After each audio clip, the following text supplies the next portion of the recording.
요즘 청년 취업난이 심각한데요. 우리나라 통계청이 올해 5월에 공식적으로 발표한 우리나라 이 경제활동 인구 조사 결과가 있었습니다. 공식적인 게 5월 달에 나왔어요. 그걸 살펴보니까 청년층, 그러니까 15세에서 29세 사이의 청년층을 말합니다. 15세에서 29세 사이의 청년층 인구가 797만 4천 명입니다. 790만 명 중에 근데 미취업자, 직장을 구하지 못한 사람들이 121만 2천 명입니다. 퍼센테이지가 상당히 높죠. 좀 더 좁혀서 보면 대학을 졸업한 후에 1년 이상 취업을 못한 청년들이 56만 5천 명, 46.6%에 해당했습니다. 그리고 3년 이상 직장 취업을 못한 사람도 23만 명, 18.9%입니다. 특별히 졸업 후에 임금을 받는 직장으로 이 취업하는 것, 임금을 받는 직장의 첫 취업까지 걸리는 시간이 평균적으로 11.3개월이었습니다. 1년 가까이 걸리죠. 그리고 첫 번째 직장에 들어가서 건속하는, 계속 그 직장이 있고 다른 직장으로 넘어가는 그 기간이 평균 1년 6개월입니다. 꽤나 짧습니다. 그래서 우리 청년들이 1년 가까이 열심히 직장 취업을 준비했다가 들어가서 1년 6개월 만에 이직을 하거나 직장을 그만둔다는 말입니다. 그에 반해서 기업들의 상황을 보면요. 2024년 말, 그러니까 작년 말에 이 사람 인해서 우리나라 기업 414곳을 대상으로 조사를 해봤답니다. 그런데 그 기업 가운데 직원을 채용한 기업 중에서 49.7%가 원래대로 뽑을 인원을 다 뽑지를 못했다는 거예요. 거의 반가량이. 왜 계획한 인원을 다 뽑지 못했냐 물어보니까 적합한 지원자를 찾지 못해서가 63.6%였습니다. 또 지원자 수가 적었다 32.7%. 또 전형 중에 이탈을 한 그런 퍼센테이지도 29.1%였습니다. 무슨 말입니까? 청년들은 지금 직장을 구하지 못해서 어려움을 당하고 있는데 이상하게도 기업들도 마땅한 그런 직원을 찾지 못해서 동일하게 어려움을 겪고 있습니다. 어디를 가도 내 마음에 합당한 사람을 찾기가 쉽지 않습니다. 우리 주변을 보면 꿈과 비전이 넘치고 흘러 넘칩니다.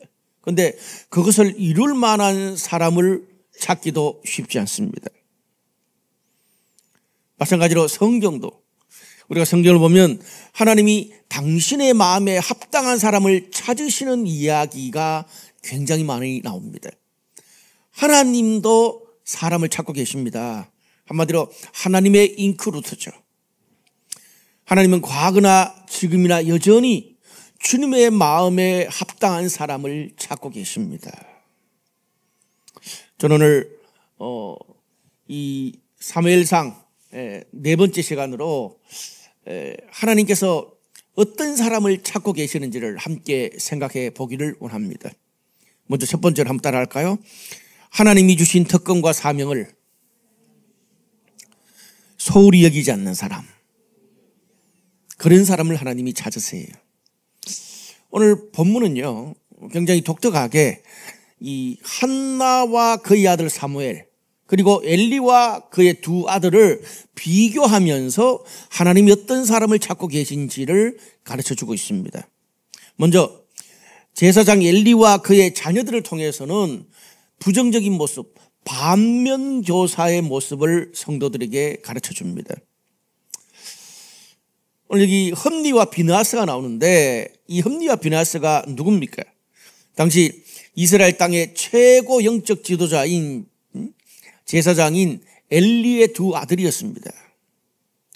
그들도 제사장이에요. 당시 이스라엘 땅에 많은 제사장들이 있었지만 성전, 예루살렘에 있는 성전은 하나밖에 없었어요. 지금 중동도 거의 대부분 그렇지만 그 당시 이스라엘도 정치와 종교가 이 일치된 그런 체제였습니다. 그러다 보니까 최고 제사장은 종교뿐 아니라 정치적으로도 이스라엘에서 절대적인 권력과 특권을 누렸습니다. 그냥 당시 그 이스라엘 땅에서 10손가락 안에 드는 그런 권력자라고 보시면 됩니다.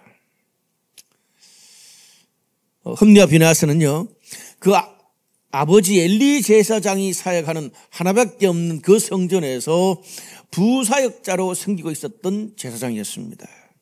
쉽게 말하면 아버지가 담임 목사로 있는 가장 큰 교회의 부목사예요.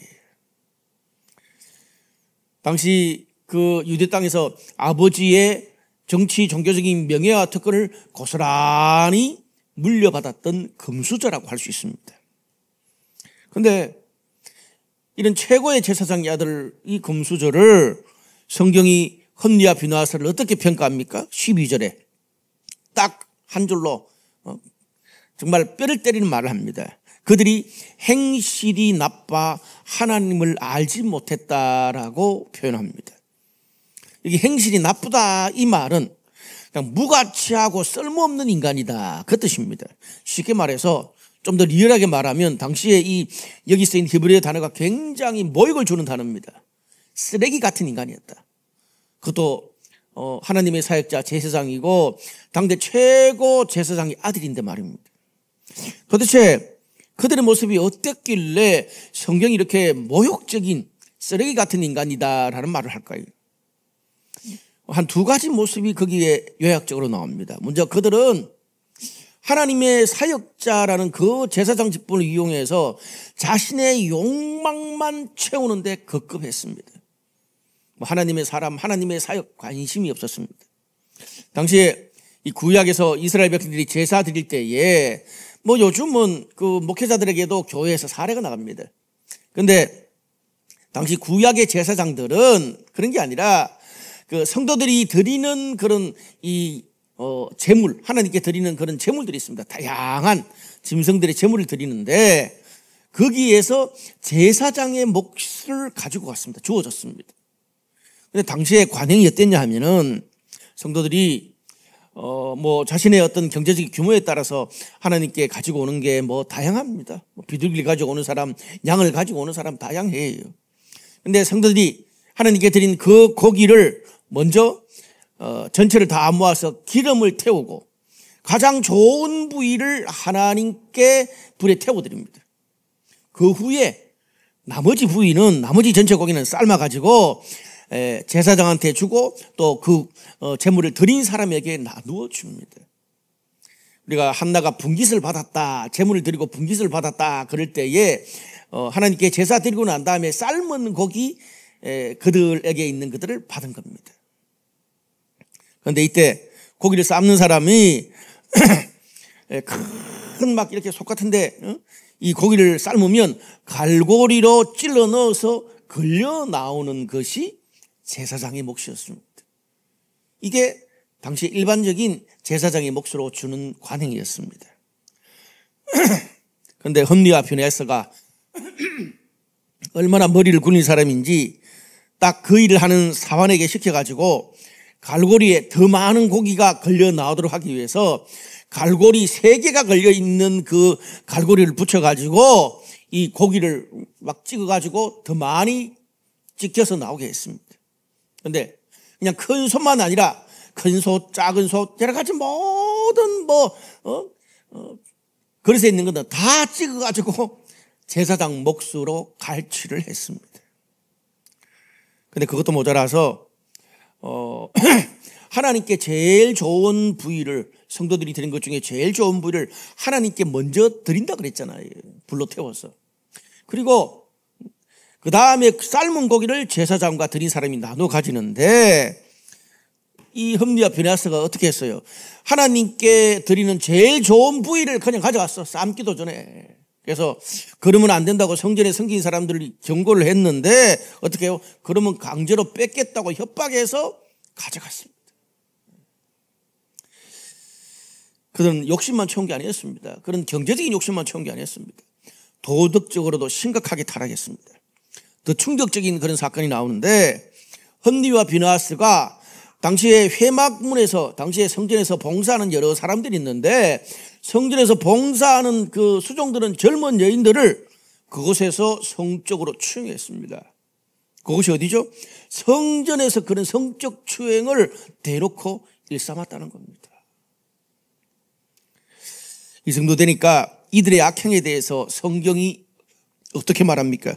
17절에 이 소년들의 죄가, 이 젊은 제사장들의 죄가 여호와 앞에 심히 크면 그들이 여호와의 제사를 멸시함이었더라.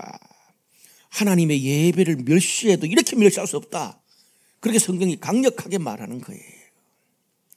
이것은 도덕적인 타락을 넘어서 하나님의 거룩한 성전을 더럽히는 신성모독죄 같은 거예요.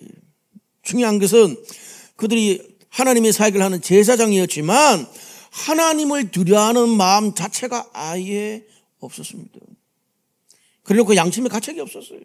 신앙의 양심도 없었어요.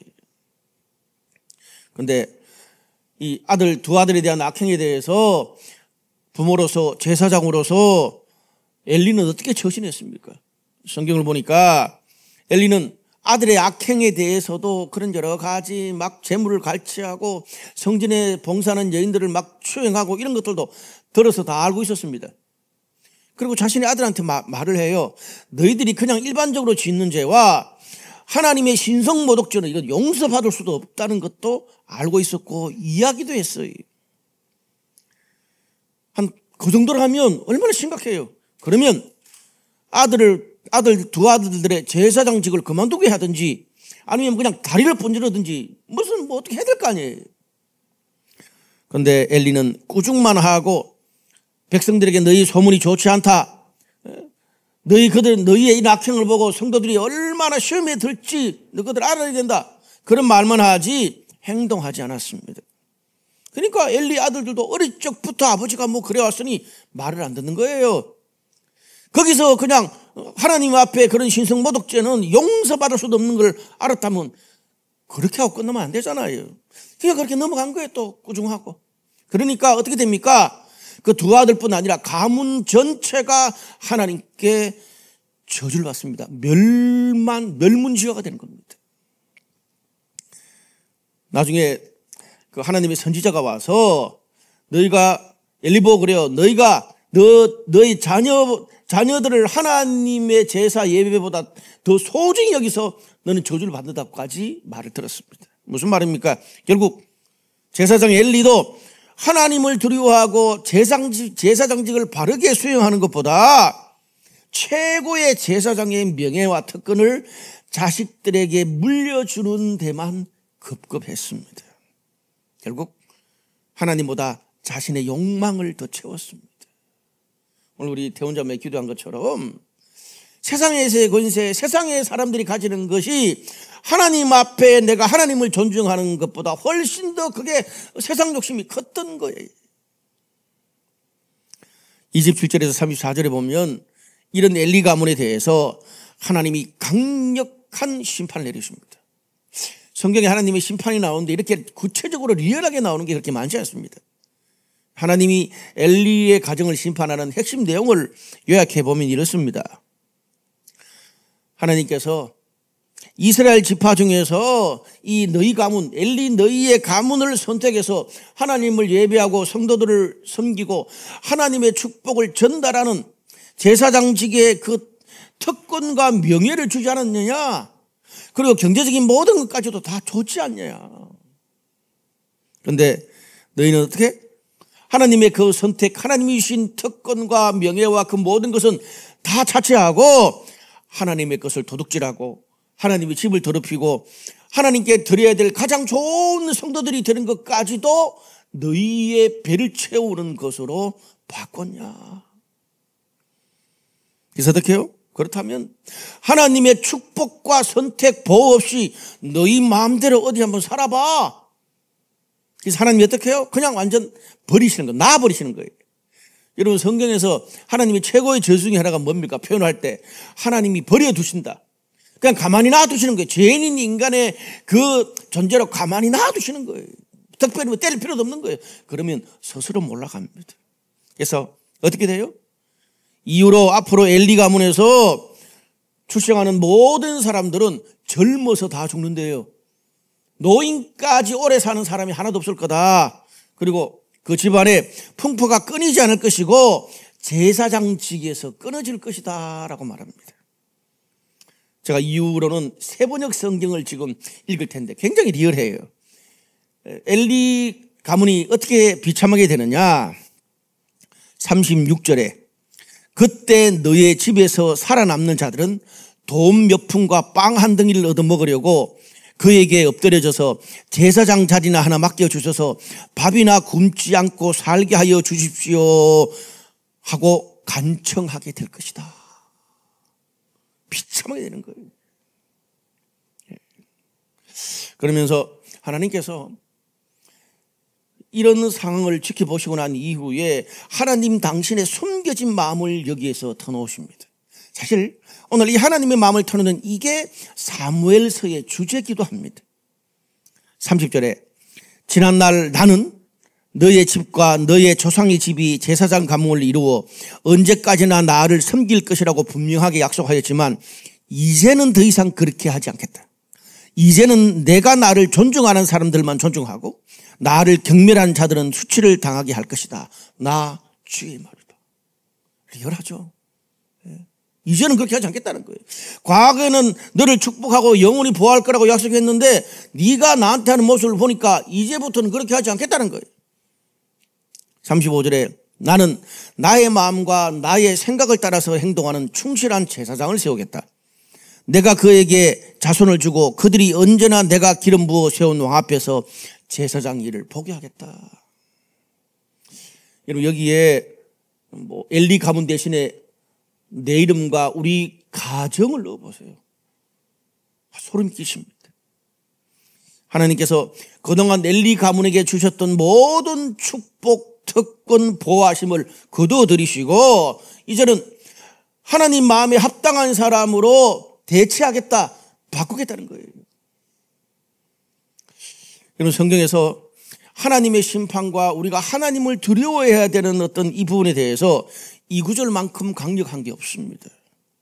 우리 성도들은 하나님의 저주 그럴 때 막 이스라엘 민족을 심판하고 막 이런 거는 그렇게 안 와닿잖아요. 너무 커서.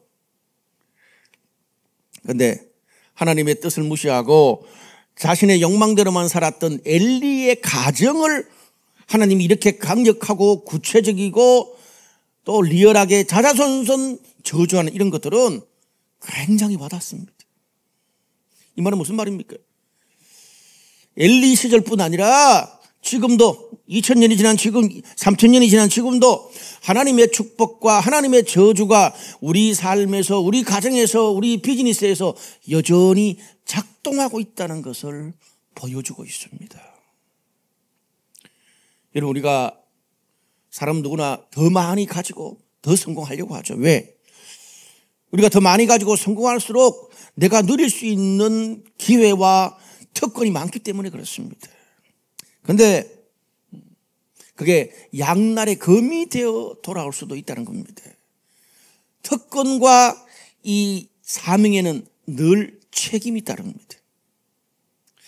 제가 언젠가 어떤 아주 유명한 아주 세계적인 재벌이 아주 가치 있게 산 분인데 그분이 강의할 때 이런 말을 하는 걸 듣고 서스라치게 놀랐습니다. 한 인간을 가장 빨리 타락시키고 그가 가지고 있는 건강한 가치관을 단번에 무너뜨릴 수 있는 최고의 방법이 뭐냐라고 묻는다면 뭘 것 같아요? 한 사람을 가장 빨리 타락시키고 건강한 가치관을 하루아침에 무너뜨리게 하는 거. 자기가 주체할 수 없을 정도로 돈을 주면 된대요. 그리고 도무지 수준도 안 되는데 권력과 높은 자리 힘을 주면 저절로 무너진대요. 무슨 말이죠? 여러분 우리가 늘 잊지 말아야 될 것이 있는데요. 지금 내가 누리고 있는 축복과 특권 한번 생각해 보세요. 올 한 해 동안 아니면 지금까지 살아오면서 그것이 시간이든 건강이든 재능이든 돈이든 커리어든 사람이든 안정이든 공동체든 간에 지금 나에게 있는 우리 가정에 있는 우리 자녀들에게 있는 이 삶이 하나님의 축복과 특권을 통해서 주신 것이라고 우리가 생각한다면 언제든지 걷어 가실 때도 있다는 것을 인정해야 됩니다. 그 이야기예요. 그래서 우리가 지금 현재 내가 누리고 있는 이것을 하나님이 왜 주신 것인지를 알고 지금 내게 주신 것으로 주님 뜻대로 살고 주님 뜻대로 섬길 필요가 있는 것입니다. 우리가 11월 달에 2주간 추수감사절을 지냅니다. 뭐 저희 교회만 그런 게 아니라 모든 기독교 교회가 다 그렇게 지내요. 추수감사절은 뭡니까? 올 한 해 동안 내가 살아본 것이 내 노력, 내 능력으로만 된 게 아니라 하나님의 도움이 있었기 때문에 내가 가능했다. 내가 실수할 수도 있어요. 오해일 수도 있는데 이삭의 결과를 보니까 하나님께서 나를 도와주셨다. 또 그런 결과가 아닐지라도 또 거기에서 내가 신앙 잃지 않고 주님 뜻대로 살아온 모든 것이 안정적으로 사는 것이 위험에 빠지지 않고 사는 것이 하나님의 은혜다라는 것을 우리가 다시 떠올리는 게 중요한 거예요. 우리도 이번 11월 달에 11월 9일 그때 우리 그 감사절 때 11월 16일이 감사절인데 11월 9일 날 찬양 파티를 할 겁니다. 우리 찬양팀들과 모든 성도들이 함께 협력해서 멋진 우리 그 앨범을 만들었잖아요. 저도 이런 경험이 처음이에요. 앨범 꽤나 교회 앨범 만들어 봤지만 우리가 함께 작사 작곡한 그 앨범과 앨범에 나온 노래들과 다른 찬양을 합쳐서 올 한 해 동안 하나님이 우리에게 주신 감사를 찬양 파티로 할 거예요. 그 다음 주에는 또 한 해 동안 또 하나님께서 또 세례를 받는 또 학설을 받는 그런 우리 성도들을 또 축복하면서 성찬을 베풀 거예요. 우리 성도들 가운데 한 해 동안 하나님 주신 은혜가 감사하고 그런 분이 있으면 우리 보통 추수감사절에는 뭐 전통교회 가면 막 호박도 넣고 쌀자루도 넣고 막 그러잖아요. 여기 뭐 호박 쌀자루 넣기는 조금 거시기하고 작년에 참 보니까 참 창의적인 그런 이 다가와 간식들이 많더라고요. 또 섬기고 싶은 사람은 또 그렇게 후원으로 섬기고 그렇게 해서 우리가 이번 11월 9일 16일에는 추수감사절 2주간은 우리 성도들이 또 다가와 간식과 이런 다양한 것들을 좀 축복하면서 후원할 수 있으면 좋겠습니다. 저도 섬길게요. 그래서 모두가 풍성한 그런 하나님의 은혜에 감사하는 추수감사절이 됐으면 좋겠습니다. 여러분 오늘 본문에서 다시 돌아가서 오늘 본문의 핵심은 뭡니까? 하나님이 주신 그 소중한 특권과 사명을 소홀히 여기고 그걸 저버리면 그것을 빼앗아서 하나님이 다른 사람에게 주실 수 있다는 거예요. 여러분 하나님이 우리를 구원한 것은 영원히 변함이 없습니다. 그런데 이렇게 제사장직 하나님이 우리에게 주신 구원이 아니라 우리 인생을 살아가고 주님 뜻을 실행하는 특권, 기회, 직분, 기회는 얼마든지 바뀔 수 있습니다. 성경이 뭐라 그래요?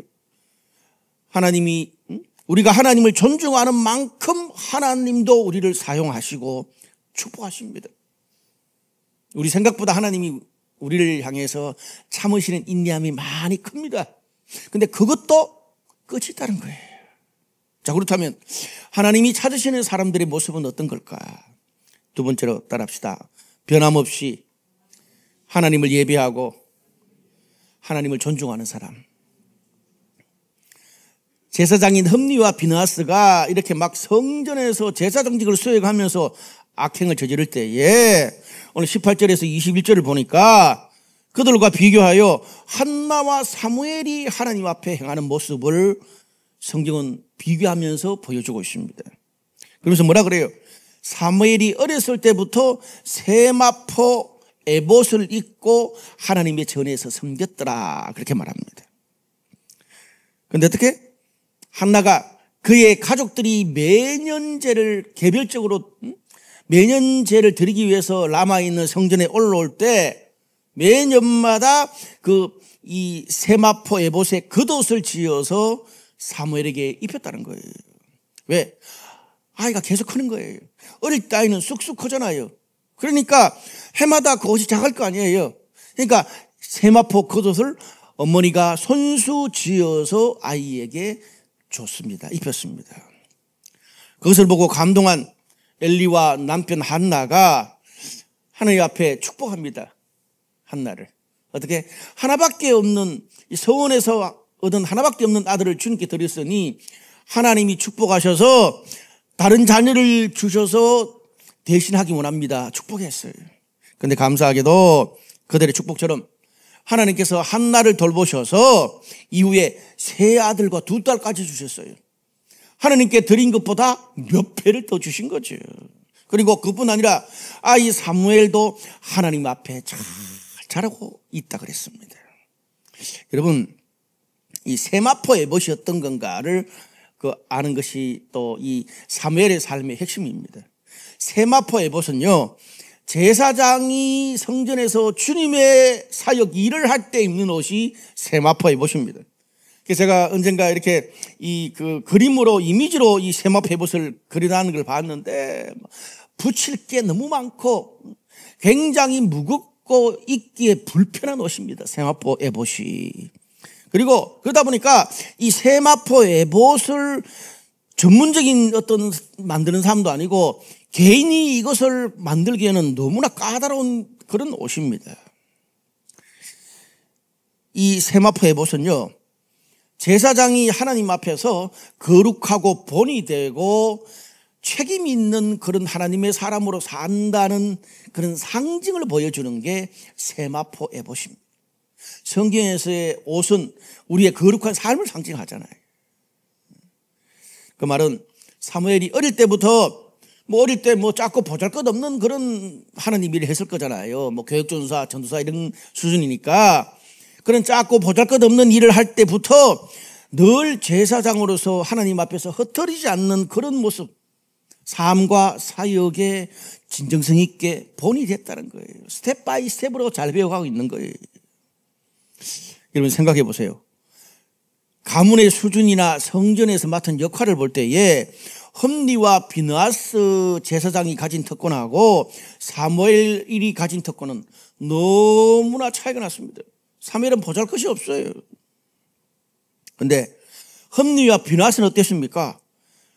어릴 때부터 너무 많은 것들을 노력하지 않고 그대로 다 물려받아서 얻은 특권이니까 그냥 어떻게 당연한 걸로 알고 이것이 하나님 앞에 얼마나 소중하고 얼마나 큰 책임이 따르는지 생각이 없고 어릴 때부터 자기 욕망을 채우는데 모든 에너지를 집중했습니다.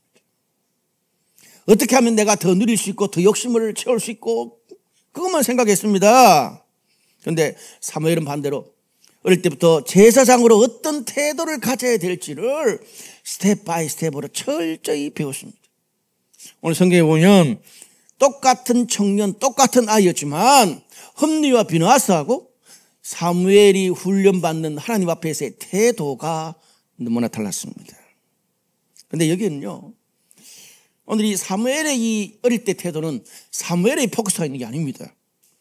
부모의 영향이 절대적이에요.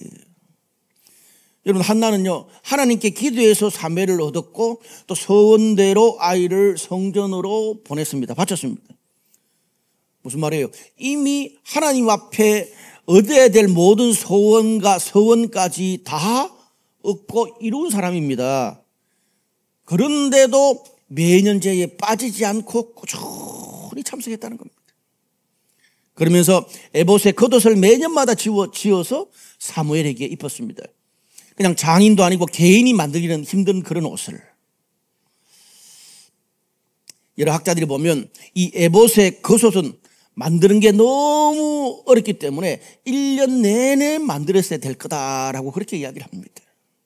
여러분, 우리 엄마가 이 에봇 겉옷 만드는데 얼마나 고생을 하는지 사무엘이 다 아는데 매년마다 그 에봇을 그렇게 힘들게 지어서 갖다 주는데 어린 사무엘이 아무리 그 에봇이 불편하고 입기 힘들다고 그걸 어떻게 하겠어요? 우리 엄마 생각이 나는데. 우리는요, 흔히 내가 원하는 것을 하나님께 얻고 나면 신앙의 열정과 태도가 흐트러집니다. 하나님 이것만 주시면 그럴 때와 얻고 나면 들어갈 때 마음과 나올 때 마음이 달라지더라고요. 늘상 하던 그런 큐티도 예배도 봉사도 섬김도 열정도 약해지고 드라이해집니다. 그런데 오늘 본문에서 사무엘의 부모는 그렇지 않았습니다. 변함없었습니다. 스텝 바이 스텝입니다. 자기가 지금 현재 처한 위치에서 할 그 일만 했어요. 자, 왜 그러냐? 다른 가정들은 당시에 보통 이스라엘 백성들은 3대 절기 때만 예루살렘 성전으로 올라갔습니다. 기본이에요. 근데 이 한나의 가정은 거기에 기본 성도들의 의무에 더해서 가족들이 그냥 자신들이 좋아서 매년마다 3대 절기 플러스 매년제를 빠짐없이 실행했습니다. 그걸 주도했던 신앙 좋은 아버지 엘가나가 있었고, 근데 그 매년제마다 참석해서 1년 내내 만들기 힘든 애복 겉옷을 쥐어서 입히는 엄마 한나가 있었습니다. 여러분, 어린 사무엘이 어릴 때부터 이런 부모님의 모습을 보고 하나님 앞에서 바른 제사장의 모습과 태도로 자랄 수밖에 없는 거예요. 근데 이들은 지금 현재 자신들의 자리에서 또 사무엘의 나이에 따라서 그때그때마다 자신들이 부모로서 신앙적으로 양육으로 자신들이 섬길 수 있는 것에 충실했어요. 다른 것에 생각이 없는 게 아니었어요. 그러나 그것은 다 뒤로 하고 내가 선 자리에서 하나님 앞에서 최선을 다하는 그 모습만 지켰어요. 생각해 보세요. 아이를 어디 보냈어요? 그 예루살렘 성전에 보냈는데 거기 누가 있어요? 험리와 비나스가 있잖아요. 우리 애가 험리와 비나스 그 제사장한테 그 밑에 있는데 그 꼴을 보고 애가 이 나쁜 어떤 생각과 나쁜 그 습성을 배우려고 하면 얼마나 고민이 많겠어요. 또 엘리는 어떻고요? 저주받을 그런 제사장인데 거기에 대해서도 신경 쓰지 않았습니다. 내가 다른 데로 옮겨야 되나? 다른 학원으로 보내야 되나? 다른 선생님을 만나야 되나? 해외로 보내야 되나? 생각할 것이 얼마나 많았겠습니까?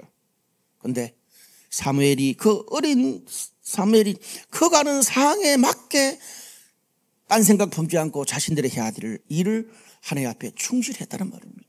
그러니까 사무엘도 어떻게 해요? 진흙탕 가운데서도 어떻게 하나님 앞에 보석으로 사는 법을 배운 거예요.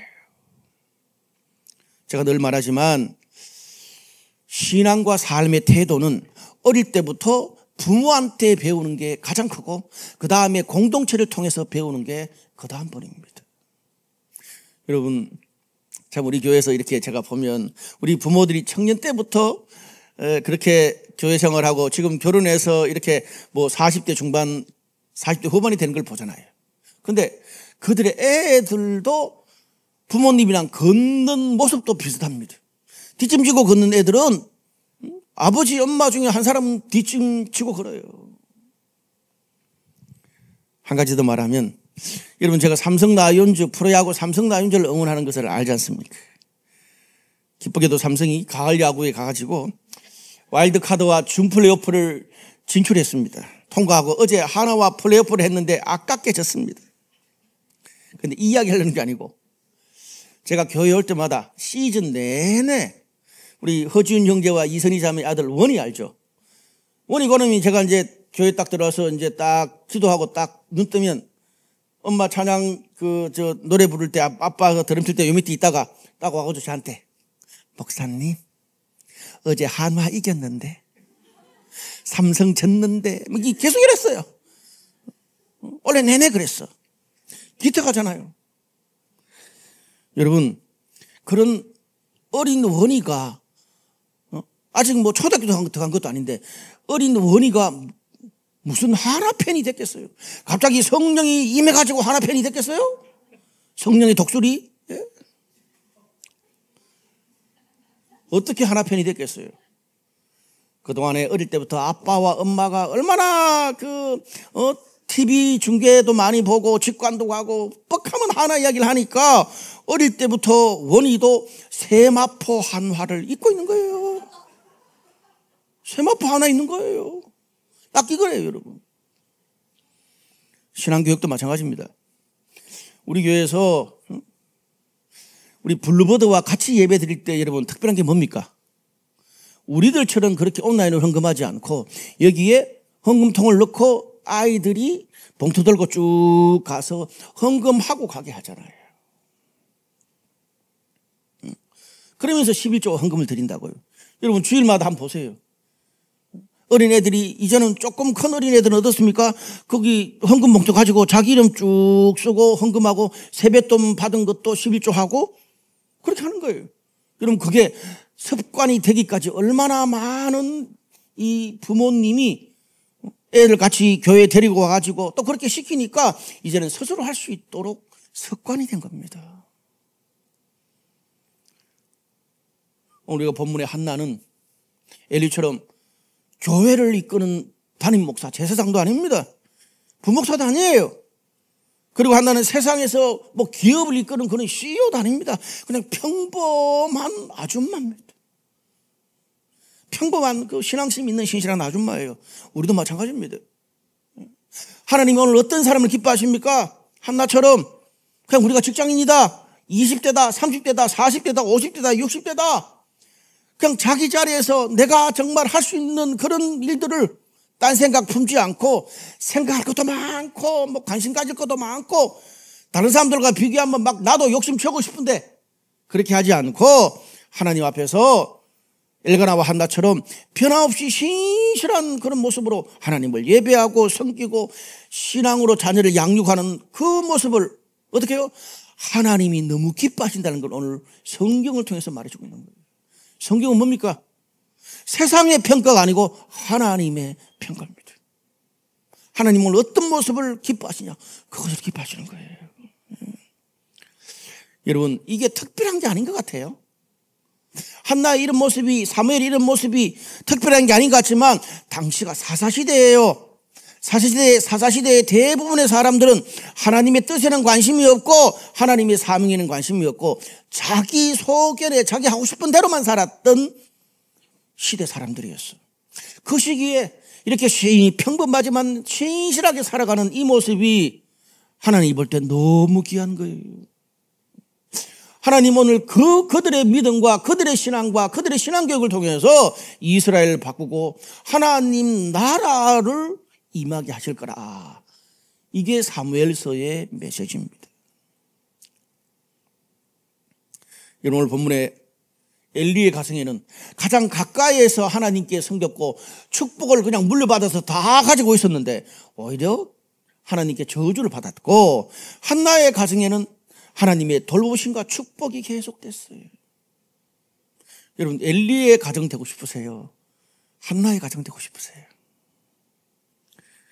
오늘 성경에 오늘 2장에서 3장 쭉 넘어가는 게 참 슬픈데 당대 최고의 하나님 손에 붙들려서 사용되었던 제사장 엘리의 가문을 대신해서 하나님께서 어떻게 해요? 하나님의 뜻을 행하는 내 마음에 합당한 그런 사람, 그런 가정을 내가 선택하고 세우겠다라고 말씀하시는 거예요.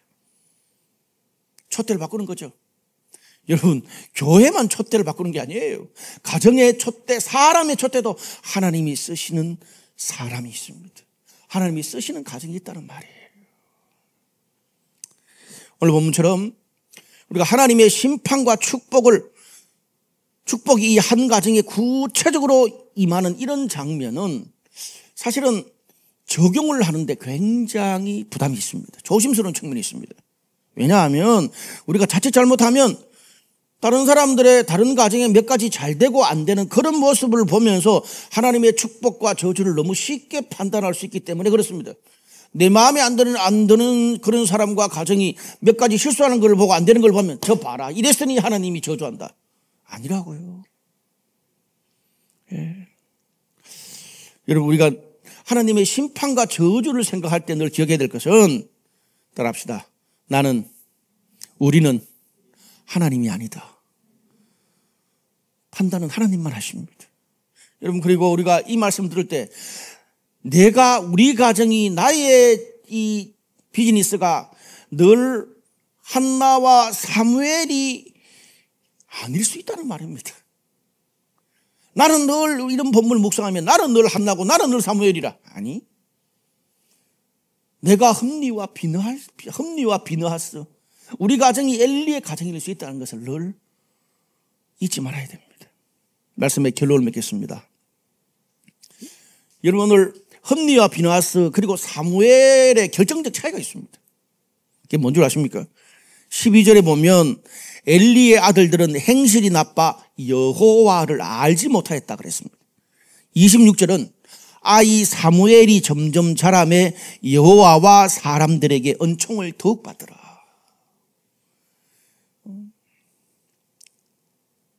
흠내와 비나서는 제사장이었지만 뭐예요?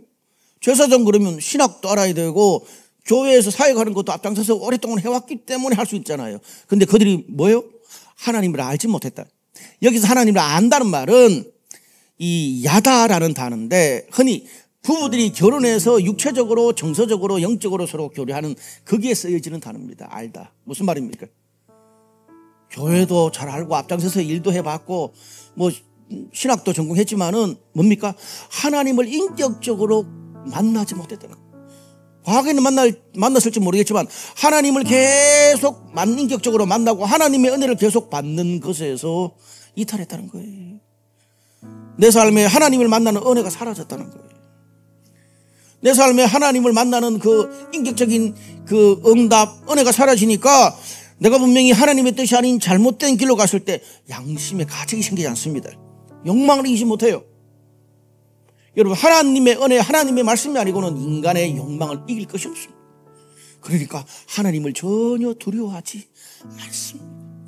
이렇게 내가 계속 가면 하나님 앞에 망하는 길인데 알면서도 두렵지 않아요. 왜? 은혜를 모르기 때문에. 그에 비해서 사무엘은 어떻게 말합니까? 육체적으로 자랄 뿐 아니라 하나님의 은혜를 경험하는 하나님의 은총도 동시에 자랐습니다. 하나님께만 칭찬받는 게 아니라 사람에게도 동시에 칭찬받았어요. 굉장히 균형 잡히게 영혼과 육체와 마음이 동시에 균형 잡히게 성장했어요.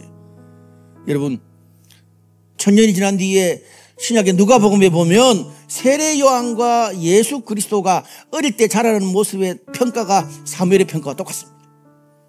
전인적으로 자라가는 거예요. 여러분, 우리 주변에 보면 나이, 커리어, 연봉, 지평수, 자리는 자꾸 높아지는데 하나님을 알고 경험하는 것에 내 인격과 성품과 내 말하는 태도와 다른 사람을 대하는 태도의 이 인격의 성숙에 대해서는 이미 5년, 10년 전에 멈춰진 사람들도 꽤나 많습니다.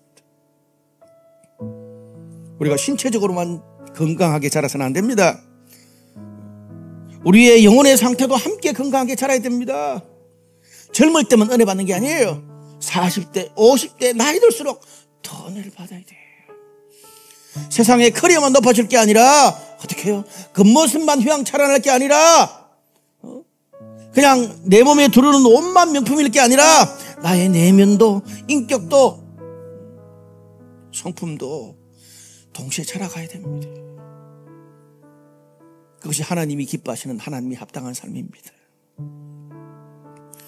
그래야 우리가 주님께서 주님의 뜻을 이루시기 위해서 우리를 변함없이 젊을 때도 그리고 고민할 게 많은 30대 40대도 그리고 모든 것 지나고 난 다음에 경영기를 지나서 50대 60대도 하나님이 여러분과 여러분의 가정과 여러분의 자녀와 공동체를 지속적으로 사용해 줄 수 있습니다. 그렇게 하나님이 우리를 사용하실 때 정말 편하게 사용할 수 있는 그런 우리 블라이트 강남교회 성도들 되시기를 주님의 이름으로 축복합니다. 기도하시겠습니다.